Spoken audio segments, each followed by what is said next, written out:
บายดีเนาะพี่น้องเฮาอยู่กับเจ้าสร้างทรายเนาะคลิปนี้สร้างทรายมาอยู่เดินพระธาตุหลวงนครหลวงเวียงจันทน์มาเบิ่งว่ามีคนมาออกกำลังกายหลายว่าเพราะว่าคือว่ามีคนมาออกกำลังกายหลายในทางด้านหลังสร้างทรายคนมาออกกันหลายเดี๋ยวเฮาไปเบิ่งน้ำกันเนาะว่าการออกกำลังกายของคนแถวนี้มันสิหลายปานใดเนาะติดตามน้ำกันเนาะบรรยากาศยามแรงคนมาออกกำลังกายหลายเลยแหละ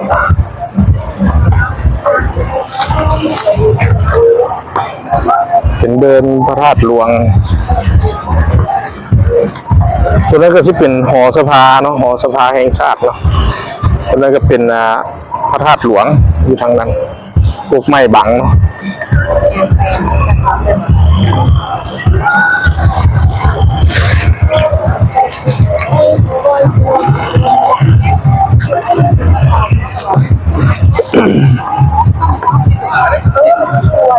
เดี๋ยวเขาย่างรอเบิ่งเนาะโอ้คนหลายเลยเขาจะสิเลียนแบบอ้อมสิเนาะเขากับเลียนแบบอ้อมคือเขาบ่เขาอ้อมไปพุ่นเนาะเขาอ้อมไปพุ่นอ้อมไปทางนั้น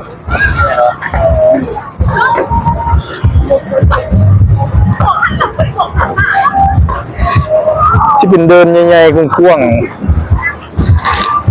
แล้วเขาเลียนลักษณะเลียนอ้อมไปทางนั้นอ้อมแล้วไปทางพุ่นเขาอ้อมรถเลยเนาะรถจอดไว้ทางกลาง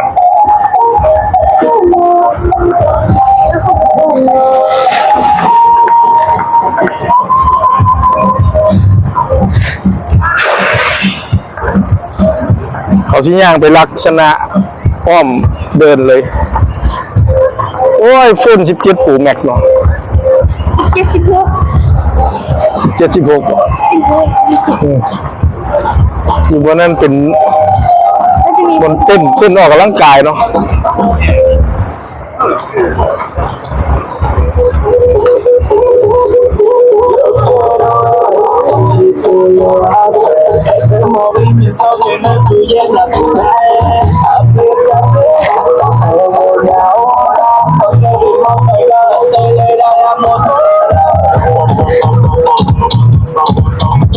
ไปเขาย่างรับไปเลยได้ปะเนี่ย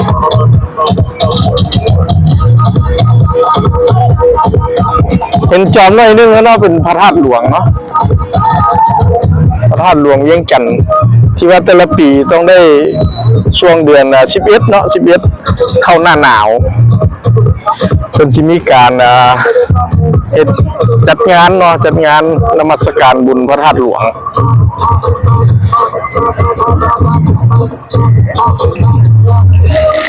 เดี๋ยวเขาชี้ย่างเข้าไปเบิ่งเนาะในส่วนของเดินพระธาตุหลวงว่าจะมีคนหลายบ่อยู่ในหันเนาะแต่ว่าทางนอกนี่คนหลายเลยแล้วแหละเดินสนามหลวงมีทั้งเด็กน้อยมาขี่สเก็ตมาขี่รถถีบมาเล่นออกกำลังกายมาย่างเนาะ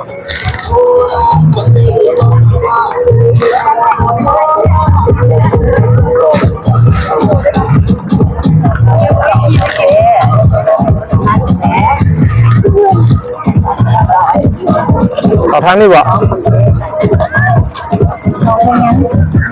ไปเขาข้างหน้าดีข้างหน้าบ่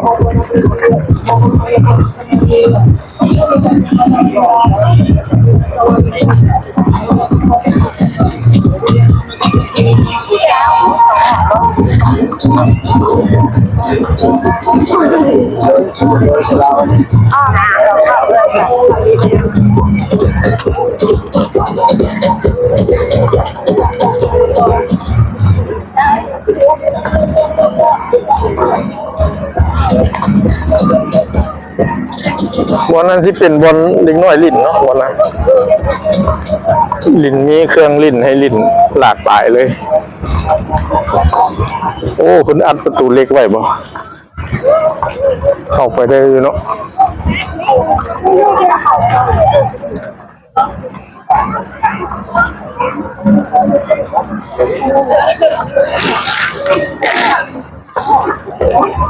Hindi. เ